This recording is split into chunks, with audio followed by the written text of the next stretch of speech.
అనవసరమైనటువంటి ఆర్భాటాలు, పూల ఖర్చులు, తిండి ఖర్చులు. ఇదివరకు రోజుల్లో వివాహం అంటే మొట్టమొదటి ఏమడిగేవారంటే పప్పన్నం పెట్టండి అనేవారు.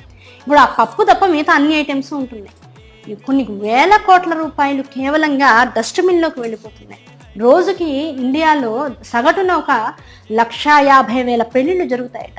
ఈ 1,50,000 పెళ్లిళ్లలో దాదాపుగా 500 కోట్ల రూపాయల ఖర్చు ఉంటుందిట. అందులో దాదాపుగా 15 కోట్ల రూపాయలు ఆహారానికి వెచ్చిస్తున్నారట. ఆహారంలో మనిషి నిజంగా ఇన్ని వేల పెళ్లిళ్లలోనూ తినగలిగినటువంటి ఆహారం 5 కోట్ల ఆహారం అయితే మిగతా 70 కోట్లు కూడా డస్ట్బిన్లోకి వెళ్ళిపోతుంట. నిజంగా అంత ఆహారాన్ని భారతదేశంలో కనుక రోజు పంచగలిగితే ఆకలితో మరణించేవాడు ఒక్కడు కూడా ఉండడు అనేటువంటిది శాస్త్రవేత్తలు చెప్పినటువంటి విషయం. ఎన్నో సర్వేలు చెప్పినటువంటి విషయం.